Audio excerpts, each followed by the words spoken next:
itu tulisannya di Word-nya dimasukin satu persatu di RStudio. Aku tunggu sampai 18.30. Untuk PJ-nya, apakah sudah join, Dek? PJ kelas biologi D sama biologi C? Sudah, Kak. Oh ya, karena ini kan aku nggak tahu ya jumlah yang hadir siapa berapa. Nanti tolong di absen juga ya, Dek, sekalian. Iya, Kak. Oh ya, untuk rekapan absensi UTS, apakah sudah ada, Dek, yang pertemuan 1 sampai 7? Apakah sudah direkap absensinya? Sudah, Kak. Sudah, Kak. Oh ya, nanti langsung kirim ke aku aja ya. Iya, Kak. Oke. Oh ya, kemarin saat minggu UTS, apakah ada soal yang sekiranya menurut kalian sulit?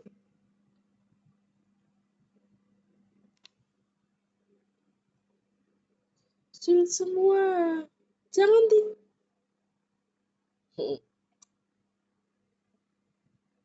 Buka jangan di scroll.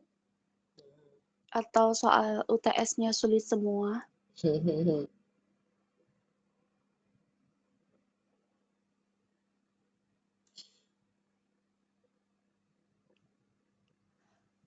Oh ya, kemarin kan aku juga ngawasin UTS ya. Harusnya tuh kemarin saat kalian datang melihat situasi di UTS itu, ini jadi pembelajaran buat kalian untuk persiapan saat UAS nanti kan juga pakai laptop ya. Nah, di UTS ini kan kalian jawabnya cukup di Word aja. Jadi kalian bisa jawab soal UTS-nya itu diketik pakai Word kan. Nah, kemungkinan kita nggak tahu ya kalau dulu waktu aku UAS itu soalnya nggak berupa diisi dia, tapi soalnya itu dibagikan kayak lembar LJK gitu, tapi kalian ngelakuin uji, kan kalau pakai Word itu nanti kalian bisa langsung screenshot kan, kayak hasil tabelnya, hasil uji tabelnya itu gimana, kalian screenshot terus kalian masukin di Word-nya. Nah, kalau UTS, kita nggak tahu nanti apakah ada kebijakan dari dosen biar lebih mudah UTS-nya itu pakai Word atau pakai LJK, kita nggak tahu. Nah, kalau zamanku dulu itu memakan waktu banget karena di saat UAS itu kan waktunya cuma 100 menit sama kayak UTS. Nah, sedangkan soal itu dibagikan berupa lembar LJK. Jadi kalau kita mau lakuin uji itu datanya harus kita buat, kita masukin di Excel satu persatu. Itu sudah makan waktu lama kan. Apalagi kemarin aku lihat waktu saat ngawasi UTS kelas BC atau BD itu makan waktunya saat masukin data ke Excel. Terus juga lakuin uji di SPSS-nya juga lama, jadinya waktu ngerjain itu satu soal aja udah makan waktu hampir setengah jam. Belum lagi kalau soalnya itu susah. Jadi untuk meminimalisir kalian saat UAS itu tolong saat kalian UAS nanti itu datangnya lebih awal. Jangan ada yang telat kayak kemarin itu kan ada yang telat juga. Jadi waktu udah aku mulai, udah teman-temannya udah pada ngerjain soal, ternyata dia baru datang, mungkin karena macet atau gimana. Terus itu kan nunggu laptop itu loading juga ya. Terus buka aplikasinya, nyiapin Excel, terus buka soalnya, itu kan butuh persiapan juga. Jadi untuk UAS diusahakan itu datangnya lebih awal, terus saat datang langsung dibuka laptopnya. Jadi biar nggak nunggu disuruh sama ibu bapak dosen dan untuk meminimalisir waktu kalian menjawab soal gitu. Udah sih itu aja tips yang mau aku kasih tahu biar kalian saat UAS nanti maksimal.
Jadi kalian import dulu datanya di RStudio untuk memudahkan uji kalian. Karena kan kalau datanya nggak dimasukin di RStudio nanti nggak bisa ngelakuin uji analisis kovarian.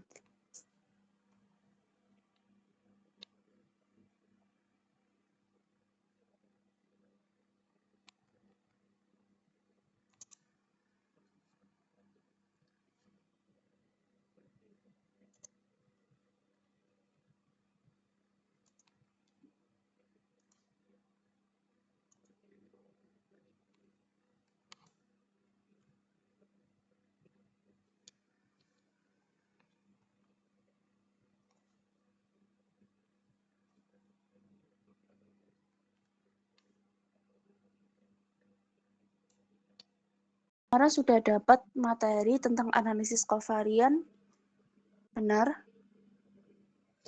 Benar, Kak. Oke, karena ini praktikumnya menurut aku sedikit rumit ya. Kan masukin rumusnya juga banyak, jadi nanti aku harap saat aku lakuin ujinya mulai dari awal sampai akhir, kalian benar-benar perhatikan. Jadi tugas kalian nanti cuma analisis dari hasil RStudio ini aja, Dek. Jadi kalian nggak ngelakuin uji lagi, nanti nggak aku kasih tugas, cuma tugas kalian tuh analisis aja. Dan di sini, karena ini sebenarnya tuh ada dua ya, aku udah share di BAM sama PPT-nya itu sebenarnya ada dua, bisa pakai RStudio, bisa pakai SPSS. Tapi karena menurut materi dulu yang terbaru saat aku praktikum semester 2 itu pakainya RStudio ini. Nah, jadi langsung aja aku mulai. Kalau misalkan nanti masih cukup waktunya dan tidak ada banyak kendala saat praktikum menggunakan RStudio ini, nanti aku coba jelasin sedikit mengenai uji analisis kovarian yang pakai SPSS. Oke, aku mulai ya, Dek. Jadi, tadi kan kalian sudah masukin rumusnya di RStudio semua.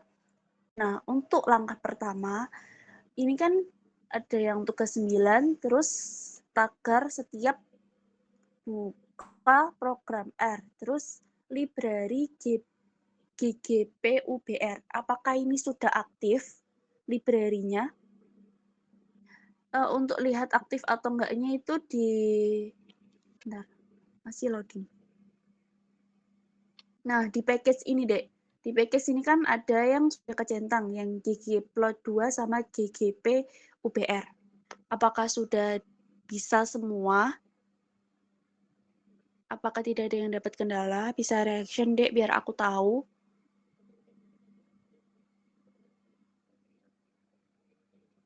Halo?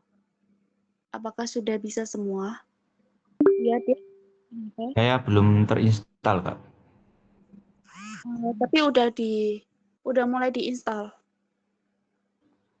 Belum, saya coba ya, Kak. Ya, segera ya, Dek. Aku tunggu.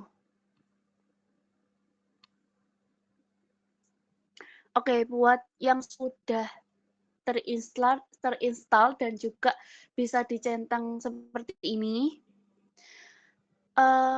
klik di sini di belakang tutup kurungnya library GGP UBR, terus kita klik run. Nah, nanti munculnya kayak gini. Kalau sudah muncul seperti ini dan tidak ada error, seharusnya itu sudah aktif ya library GGP UBR-nya. Nah, terus kalau sudah, kita next, kita klik yang kelima, rumus kelima, klik yang di kursornya arahin ke belakang tutup kurung. Kalau sudah, terus kita klik run. Nah, nanti muncul seperti ini. Nah, di sini untuk analisis kovarian, itu tes yang pertama, kan tadi udah diubah menjadi faktor ya. Kenapa di analisis kovarian ini harus diubah dulu menjadi faktor agar memudahkan ujinya. Karena kan tadi ada beberapa data selain panen itu kan dipengaruhi oleh cahaya dan juga pupuk. Jadi harus diubah dulu menjadi faktor. Terus di rumus ke-6 ini itu ada tes asumsi linearity of normality. Ini untuk menunjukkan apakah datanya itu normal. Ini hanya tes asumsi aja. Apakah datanya benar-benar normal dan bisa dilakukan uji analisis kovarian atau tidak. Nah, kalau sudah, kalian klik di rumus yang ketujuh. Yang ada regresi length ini, kursornya arahin ke belakang tutup kurung, terus kamu bintang ini menurut kamu dari pulkam. Maksud kalau sudah kalian klik di sini kan kursornya pindahin di belakang di belakang tutup kurung, terus kalian klik run. Nah, nanti muncul seperti ini. Kalau sudah, nah ini kan tadi linearity of normality. Nah, terus selanjutnya itu asumsi kan ada dua asumsi ya, asumsi pertama terus yang kedua. Nah, asumsi kedua ini ada tagar yang menunjukkan bahwa jika p-value, apakah kalian masih ingat p-value itu sama dengan apa, Dek? Ada yang bisa jawab?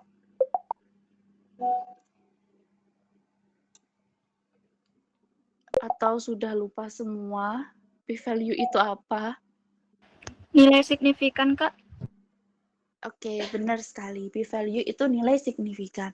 Nah, sebelum aku lanjut, apakah di bagian publish ini sudah muncul seperti ini, Dek? Kayak grafik seperti ini? Bisa reaction ya, biar aku tahu apakah kalian sudah muncul seperti ini atau belum.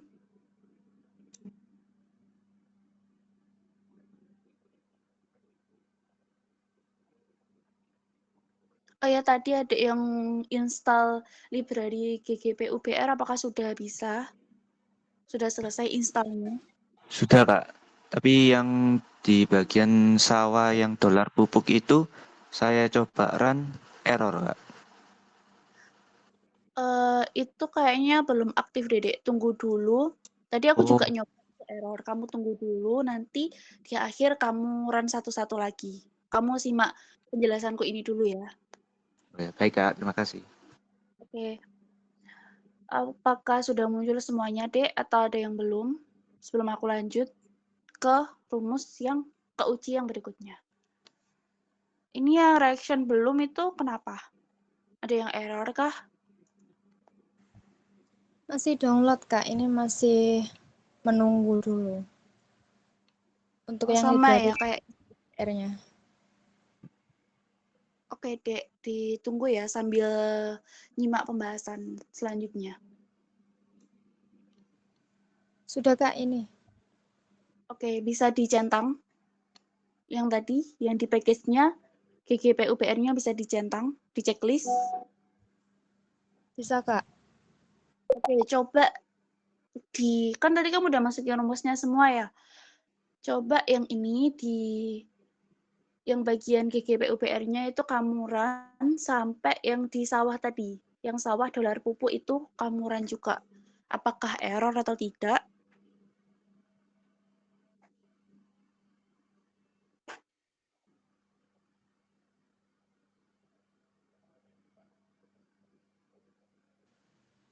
Error, Kak, yang sawah pupuk.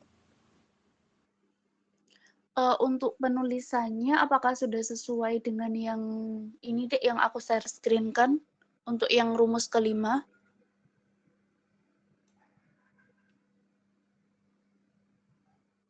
Ini gini, yang library-nya itu warna tulisannya hitam atau biru?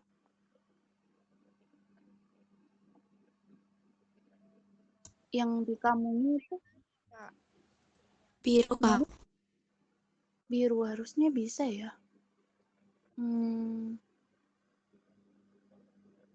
Coba itu yang rumus ketiga, yang library-nya itu kamu ketik ulang lagi deh.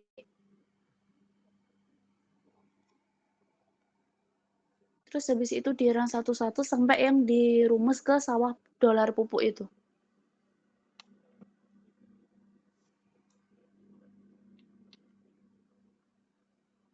Oke, aku lanjut ya yang tadi maksudnya yang nggak reaction belum selesai, yang aku anggap udah bisa muncul seperti ini, aku lanjut yang ini kan p-value-nya tadi menunjukkan nilai signifikan. Nah, jadi nanti itu kalian juga buat hipotesis seperti uji yang kemarin itu, kan yang pertemuan ke-7 kalian juga membuat hipotesis ya. Nah, di pertemuan ke-9 ini juga kalian membuat hipotesis di mana ini nanti berkaitan dengan nilai signifikannya. Kalau nilai signifikannya kurang dari 0,05 berarti dia termasuk H0 atau H0 atau HI.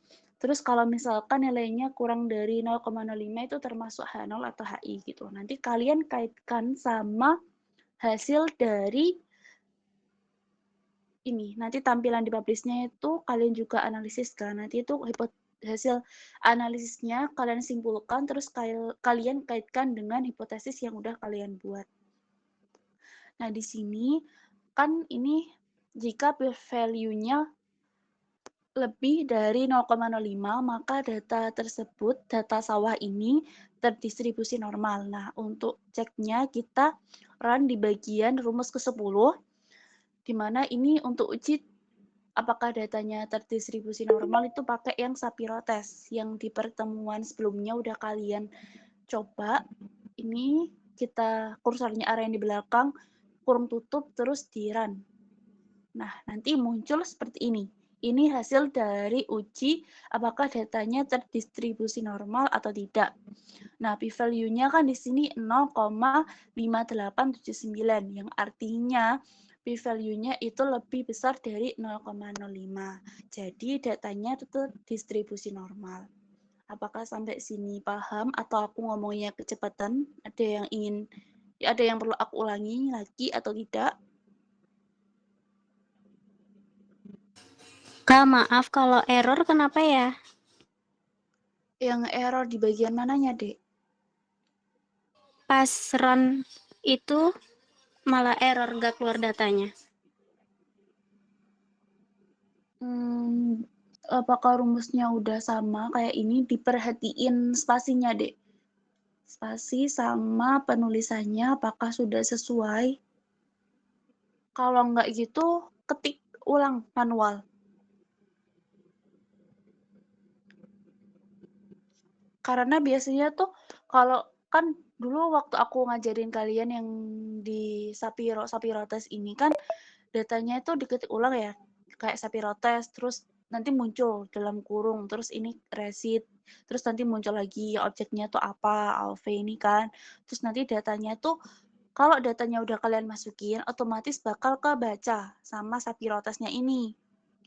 Nanti datanya kan ini ada data tadi sawah, terus yang berpengaruh itu dilihat dari hasil panennya, terus dari nilai pupuk sama cahaya. Ini juga diperhatikan. Coba ditulis ulang, apakah bisa atau tetap error.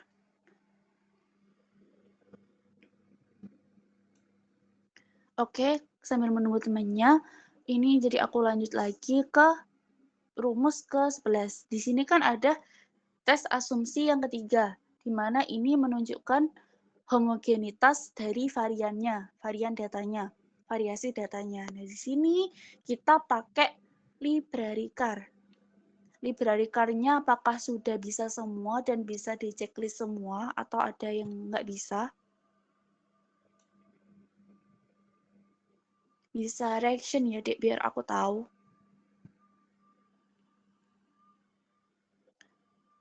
Oh ya, library car itu sebenarnya untuk memanggil package car. Sama kayak dulu kan kalian yang uji sebelumnya itu juga menggunakan library car ya. Nah, jadi biar uji level test ini berhasil dilakukan, jadi harus pakai library car gitu.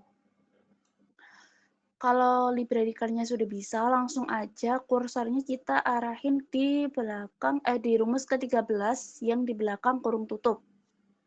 Terus di run. Nah, nanti hasilnya seperti ini.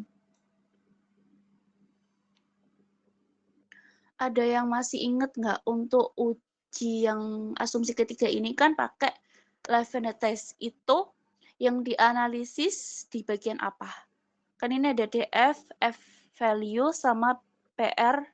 Ini yang dianalisis yang mananya, Dek? Ada yang ingat? Yang PR, Kak. Oke, benar. Sebenarnya ini kan ada juga yang F value ya. Kayak DF itu kalau nggak salah penjelasannya di pertemuan ke-11 atau 12 gitu deh, aku lupa.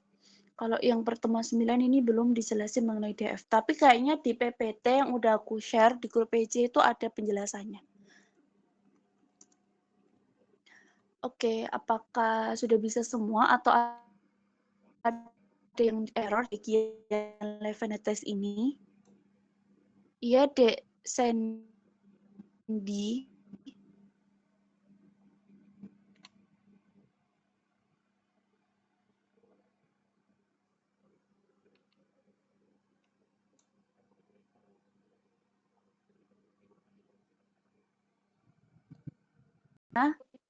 Hasilnya kan seperti ini ya. Tadi yang dianalisis itu yang PR-nya. Katanya di Rahma tadi yang PR-nya. Terus untuk yang ini rumus ke-14 itu jika p-value-nya lebih dari 0,5 maka data memiliki variasi homogeneity. Ini termasuk kesimpulan dari ini yang uji homogenitas. Kalau tadi yang uji asumsi normality itu jika p-value-nya lebih dari 0,05. Terus untuk uji homogenitas itu sama jika p-value-nya lebih dari 0,05. Gitu. Kan kalau tadi uji normalitas itu muncul ya p-value-nya. Kalau uji homogenitas itu kan nggak muncul. Jadi tadi yang dilihat tadi yang PR ini. Nah di sini kita masuk ke rumus yang harusnya ini yang rumus ke-14 itu di bawahnya tes asumsi 3. Makanya aku dulu salah ketik rumusnya. Kenapa? Nggak berpengaruh juga sih sebenarnya. Untuk yang rumus ke-15 ini kita udah mulai masuk ke uji yang analisis kovarian. Di sini kemarin kalian kan udah dapat materi analisis kovarian. Apakah ada yang bisa jelasin ke aku? Sepemahaman kalian, analisis kovarian itu seperti apa?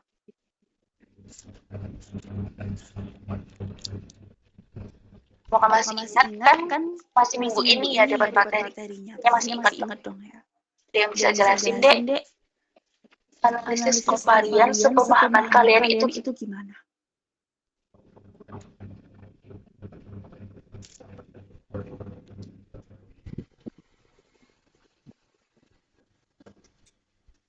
Metode untuk membandingkan rata-rata antar kelompok. Oke. Benar. Terus untuk yang less hand ini menurut kamu gimana Dek Arifah? Analisis kovarian. Kalau dari penjelasan Bu Firda kemarin untuk analisis kovarian ini untuk mencari dan membandingkan kelompok perlakuan dan dari uji apa sendiri. Benar. Nah, ANOVA ini sebenarnya itu ada kaitannya sama ANOVA ya. Tadi kita udah ngelakuin uji yang normalitas sama uji homogenitas untuk menghindari bahwa data itu tidak kan kalau datanya terdistribusi normal, terus juga datanya itu homogenitasnya, variasi homogenitasnya ada, itu menunjukkan bahwa ada variasi dari datanya yang bisa kita lakuin uji di ANOVA.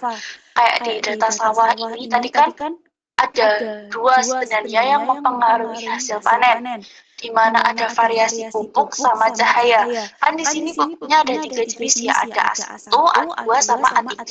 Terus perlakuan cahayanya itu juga ada berbagai macam untuk tiap kelompok pupuknya. Nah, ini berpengaruh ke hasil panennya gitu. Nanti kalian bisa buat hipotesis H0 sama H1-nya itu dikaitkan sama datanya ini, Dek. Jadi kalian buat hipotesis itu, selain kalian, kalau misalkan soalnya itu ada kayak penjelasan sedikit, gimana ya, kayak penjelasan ringkasnya, kayak berdasarkan tabel ini, diketahui bahwa gini-gini, terus kalian bisa buat hipotesisnya dari penjelasan ringkasnya itu. Kalau cuma data aja yang ditampilin, kalian bisa buat hipotesis itu berdasarkan datanya. Kayak kalian lihat dulu mana yang termasuk variabel X, variabel Y, sama variabel Z-nya gitu. Kan kemungkinan ini ada 3 variabel ya. Kan kemarin kalian saat sebelum UTS itu tugasnya udah analisis uji yang menggunakan 3 variabel. Pastinya kalian masih ingat dan pastinya sudah paham langkah-langkahnya itu bagaimana kalau buat hipotesis yang 3 variabel gitu. Nah, di sini lanjut lagi ke rumus ke yang uji ANOVA. Di sini kan kalian udah masukin rumusnya, jadi kita run satu-satu yang ke rumus ke-16 ini. Jangan lupa kursornya dipindah ke belakang tutup kurung. Terus kalau sudah kalian run, nah nanti muncul seperti ini. Terus yang di library card juga di run. Nah, di sini membuat model ANOVA nanti kan sudah muncul yang area ini hasil seperti ini. Nah, di sini ada mengeksekusi ANOVA model, mana ANOVA itu merupakan ANOVA model dengan type binana. Perlu digarisbawahi untuk uji ANOVA itu harus diperhatikan betul type-nya itu seperti apa. Kalau di sini kan tadi ada 3 data ya, kemungkinan jadi type-nya itu menggunakan 3 angka Romawi seperti ini. Nah, terus di run, nah, nanti muncul seperti ini. Nah, di sini itu kan kalian mungkin bingung ya nanti analisisnya itu gimana, yang perlu dilihat itu apanya gitu. Nah, sebenarnya kalian itu kalau tadi kan udah lakuin yang uji normalitas sama homogenitas itu dilihat dari yang normalitas itu p-value, yang homogenitas dari PR-nya ini kan. Nah, di sini itu kalau kalian notice memperhatikan di sini itu ada yang di data buku sebelahnya hasil PR ini kan ada kayak bintang, kita anggap aja ini bintang. Sebenarnya bentuknya nggak bintang sih. Anggap aja ini bintang, kayak tagar bintang itu. Nah, di sini kan ada 1, ada 3. Terus yang perlu kalian analisis itu cuma ini aja, yang ada bintangnya aja, angka membingungkan.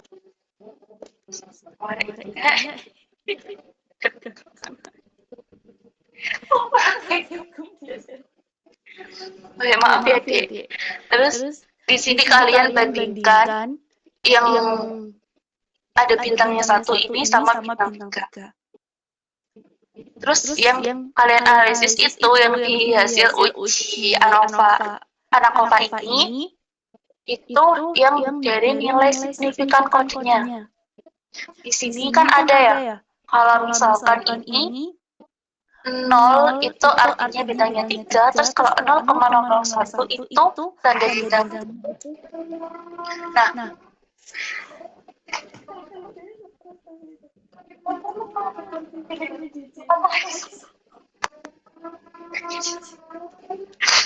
oh iya, ini kan nilai signifikannya ini sebenarnya tuh kalian bisa lihat di keterangan signifikan kodenya. Kalau 0 itu kan ada 3 bintangnya, terus 0,01 itu ada 2, terus 0,01 itu ada 1, terus 0,5 itu nggak ada yang nggak ada bintangnya, terus yang ini juga nggak ada. Jadi kalau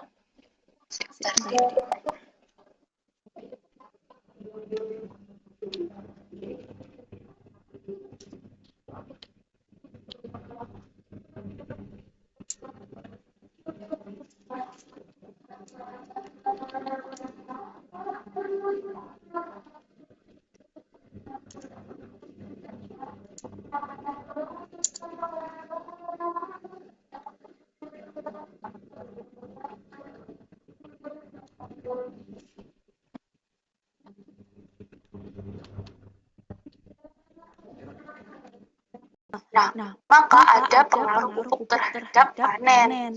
Jadi, tadi kan aku belum jelasin ya. Berarti yang berpengaruh itu adalah pupuknya. Kenapa kok gitu? Karena di sini keterangannya itu nilai p-value-nya itu kurang dari 0,05.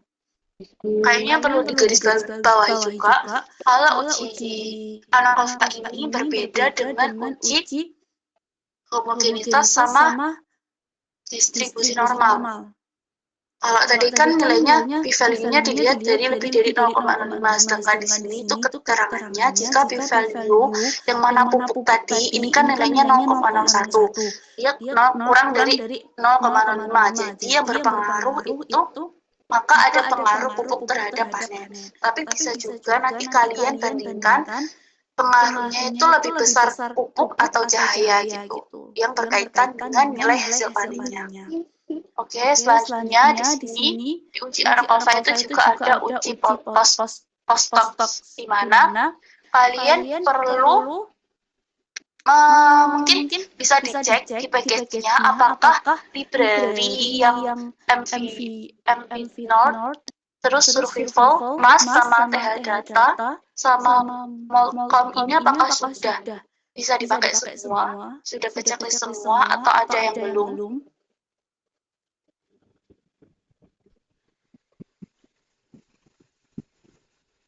Yang lainnya, apakah sudah ke-install dan ke checklist semua, atau ada yang belum.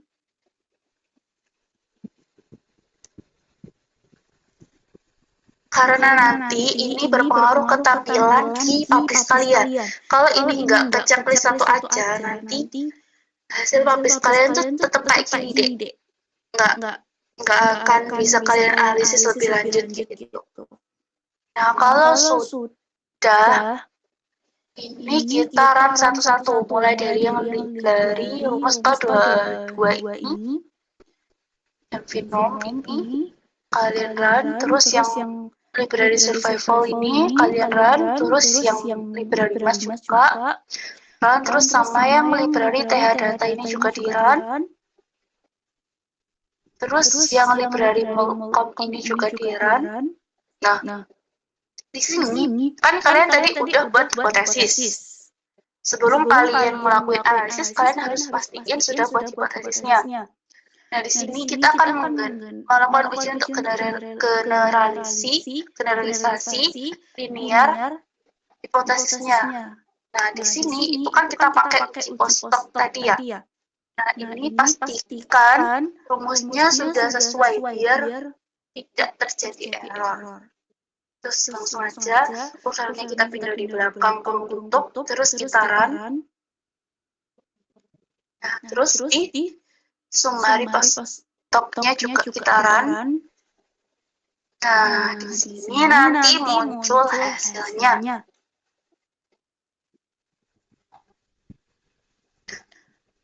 Nah, ini ada keterangannya hasil simultaneous test for general linear hypothesis. Sama kayak tadi, kan kita untuk jenis pupuknya itu ada 3. Ada pupuk A1, A2, sama A3. Nah, di sini ada hasilnya itu estimasinya, terus standar error dari pupuknya, terus p-value sama PR-nya. Nah, di sini aku mau kalian tuh analisis yang standar errornya. Kenapa seperti itu? Karena ini berpengaruh mengenai hubungan antara, kan ini dibandingkan ya pupuk A2 sama A1. Nah, standar errornya itu berapa? Terus yang A3 sama A1 itu standar errornya itu berapa?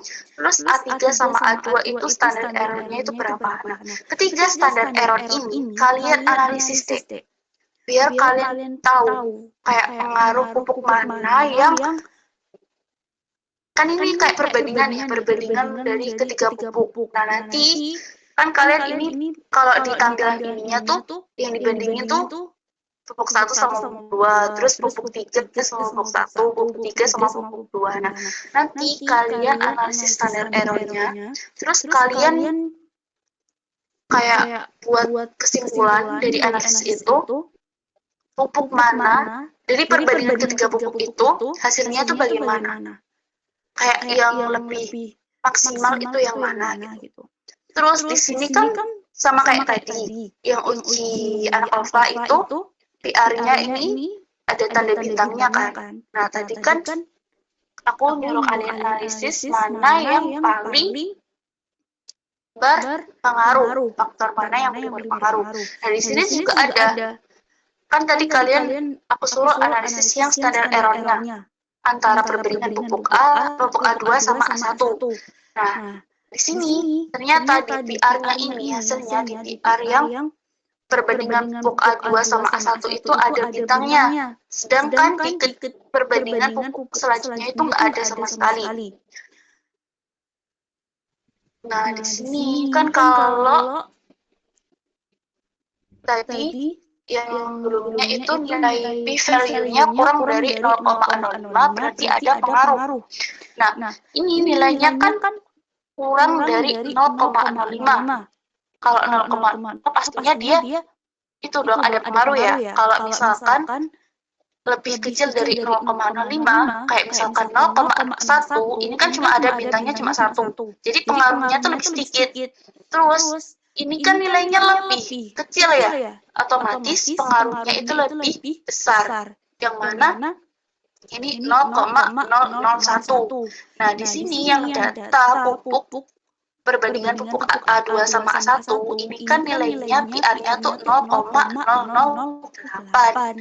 Yang mana dia itu yang memungkinkan yang berpengaruh. Sedangkan yang ini kan dia lebih dari 0,1 deh. Yang data yang perbandingan pupuk A2 sama A1, kenapa nggak ada bintangnya? Karena keterangan di bawahnya ini yang signifikan kodenya, untuk nilai yang lebih dari 0,05 aja itu udah nggak ada bintangnya. Apalagi yang 0,1, yang lebih dari 0,1. Kayak ini kan yang perbandingan pupuk A3 sama A1 itu kan 0,102. Yang mana itu udah lebih dari 0,1. Terus untuk yang perbandingan pupuk A3 sama A2 itu juga lebih dari 0,1. Makanya dia nggak ada bintangnya gitu. Apakah bisa dipahami? Atau ingin diulang, Kak? Yang bagian mana, Dik? Bagian adanya bintang sama tidak adanya bintang. Oke. Sebenarnya adanya bintang atau nggak ada itu kalian sama kayak tadi yang ada yang data faktor pupuk sama cahaya. Tapi di sini kita mau lebih tahu pupuk mana yang paling berpengaruh gitu. Nah, di sini kan yang ada bintangnya itu cuma yang pupuk perbandingan pupuk A2 sama A1. Nilainya itu kan 0,008. Kalau dilihat dari signifikan kode, keterangan di bawah ini, nah 0,08 itu lebih kecil dari 0,05. Kalau 0,05 aja bintangnya itu udah nggak ada. Yang ada bintangnya 1 kan 0,01 ya. Nah, nilai 0,08 itu dia sama kayak 0,001. Jadi bintangnya itu ada 2.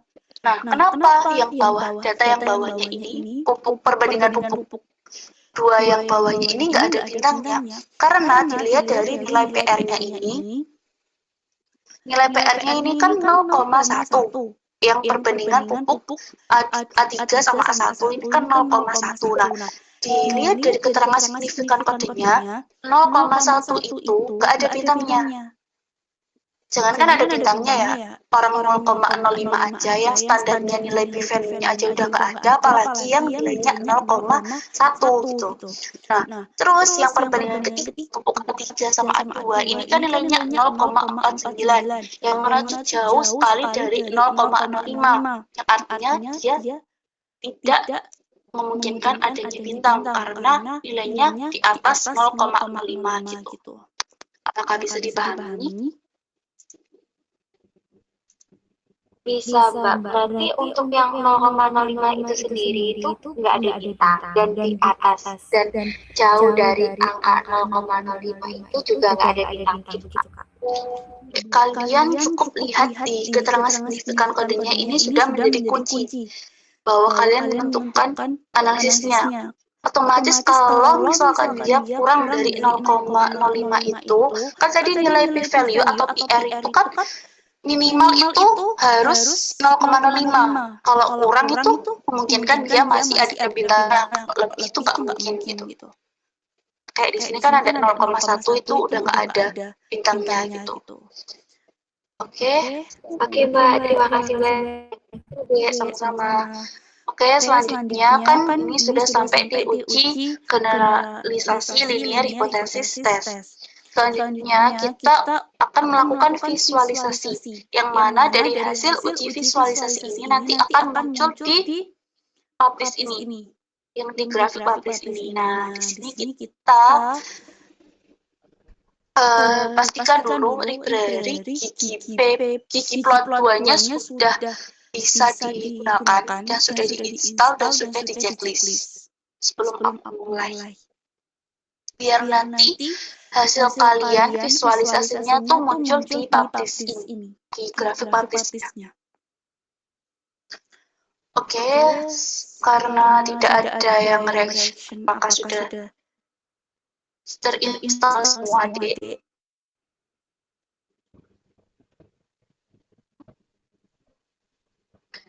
Oke, karena sudah terinstall semua, langsung aja kita run-nya itu ke rumus terakhir yang ke-37 ini.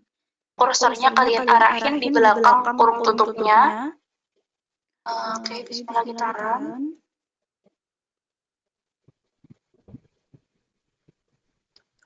Nah, munculnya seperti ini.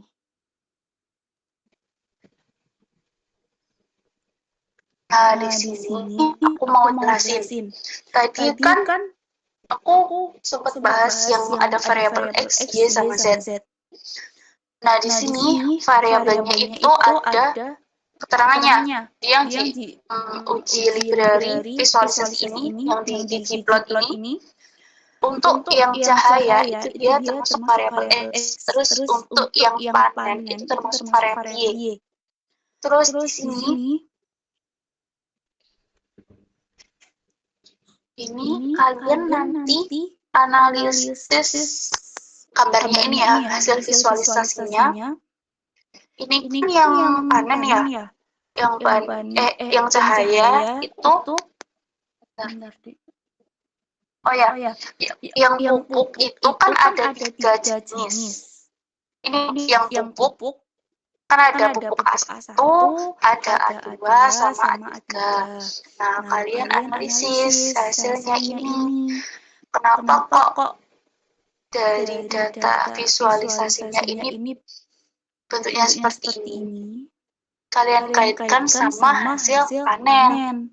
Nah, di sini pupuk itu kan sebagai variabelnya itu kan cahaya sama panen. Nah, di sini tuh pupuknya udah ikut ke pewarnaan dari grafiknya. Kan di sini di atas ini ada keterangan. Kalau yang warna merah garisnya itu pupuknya A1. Terus kalau yang warna hijau itu A2. Terus kalau yang A3, yang A3 itu biru. Terus yang di bawah ini kan tadi variabel X-nya kan cahaya. Terus variabel Y-nya itu kan panen. Nah, nanti kalian kaitkan. Jadi kedua faktor itu, pupuk sama cahaya, itu pasti berkaitan dengan hasil panen. Terus dari grafik ini, dari cahaya sama panennya itu bagaimana analisisnya. Nanti kalian sesuaikan, terus kalian terakhir dari analisis yang udah kalian lakuin, kalian buat kesimpulan untuk menjawab hipotesis mana yang dipakai, hipotesis mana yang berkaitan dengan uji ANACOVA untuk tugas ke-9 ini.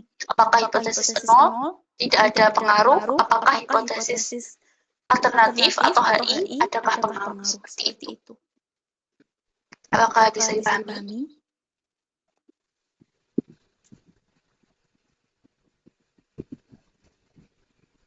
Untuk tugasnya, seperti biasa kalian kerjakan di Word ya. Karena ini kan Menurut aku tugasnya lumayan ya untuk masukin rumusnya juga, belum lagi nanti errornya. Jadi mungkin yang masih error nanti bisa hubungi aku CP pribadi untuk antisipasi bagaimana tugasnya. Terus untuk yang sudah selesai dan berhasil muncul publishnya kayak ini, seperti ini, terakhir tadi nggak ada yang error sama sekali, bisa di screenshot semua mana yang harus dianalisis tadi udah aku kasih tahu. Terus sama ini juga hasilnya kalian screenshot untuk publishnya ini, grafiknya kalian screenshot terus nanti kalian analisis. Oke, jangan lupa ya Dek, untuk pengerjaannya itu di Word, datanya kalian copy paste juga datanya di Excel biar aku nggak bingung nanti buat koreksinya. Terus untuk yang analisisnya diperhatikan tadi apa aja yang perlu digarisbawahi. Terus jangan lupa hipotesisnya. Hipotesisnya itu karena ini soalnya nggak ada kayak penjelasan singkatnya, jadi hipotesisnya pure kalian lihat datanya. Cara membuat hipotesis bisa kalian lihat dari datanya.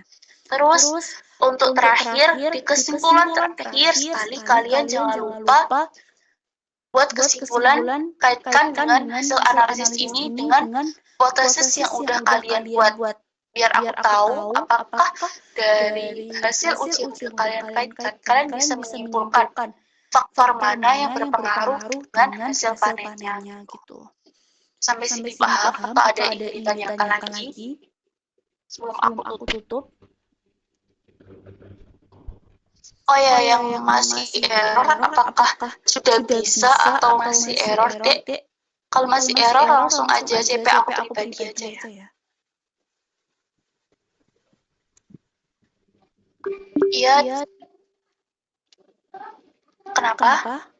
Permisi Kak, mau bertanya. Yang bagian lead dari MV Torn sama Survival, Mesh, TH Data, World Prop itu sempat ada warning message was built under air versions 453 gitu Kak. Tapi setelah aku run semuanya sampai ke bawah, tetap muncul logs yang sama kayak kakaknya. Itu gimana ya Kak? Ini muncul sampai publish grafiknya nggak? Muncul Kak. Kalau apa Dek? Mungkin itu otomatis dari di laptop kamu kayak dia nge-warning buat itunya. Buat hasil kan tadi kalian unduh dulu ya, install dulu terus kalian checklist itu. Mungkin emang ada warning dari sananya gitu. Apa Dek? Penting muncul ini publishnya. Makasih Kak. Oke, ada yang ditanyakan mengenai tugasnya?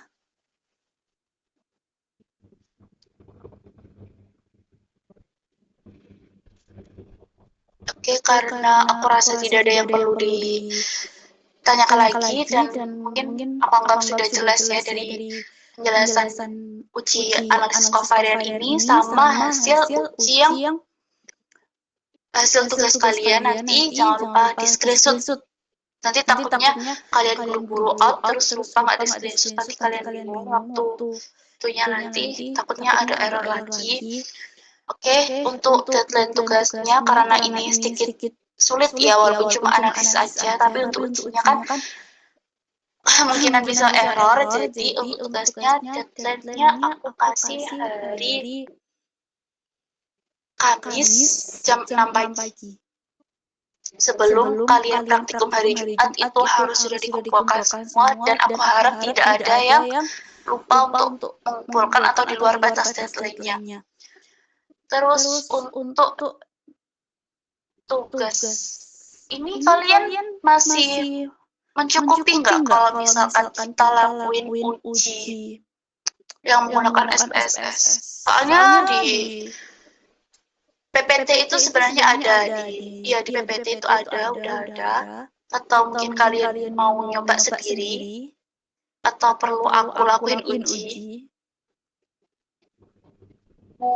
Gimana? Mau nyoba sendiri? Pakai SPSS gampang sih, kalian datanya udah ada kok, kalian tinggal sesuaikan aja di PPT. Itu udah sama. Apa aku cukupkan sampai sini aja?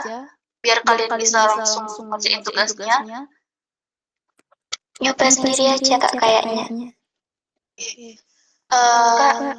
Ya, Dek.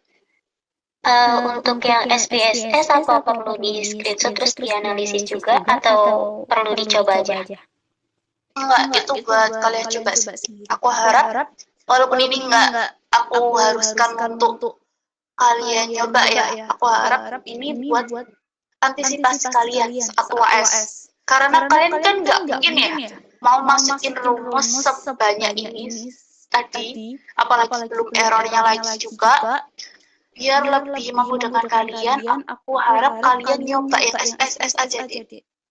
Karena ini kan aku nyampeinnya yang susah. Takutnya ini emang diminta, emang dulunya aku praktikum juga pakai R aja yang anak kontra ini. Tapi kalian bisa juga nyoba yang SPSS. Ini biar mempermudah kalian saat UAS. Takutnya ada ujian ANKOVA gitu. Ya, oke. Aku rasa sudah cukup jelas penjelasan aku untuk praktikum hari ini. Jangan lupa tugasnya dan deadline-nya. Untuk PJ-nya jangan lupa mengirimkan rekapan absensinya sama praktikum minggu ke-1 sampai UTS. Terus untuk yang tadi masih error bisa CP aku. Nanti aku arahin biar sampai selesai ujiannya. Oke. Sekian dari aku, kurang lebihnya aku mohon maaf. Wassalamualaikum warahmatullahi wabarakatuh. Waalaikumsalam warahmatullahi wabarakatuh.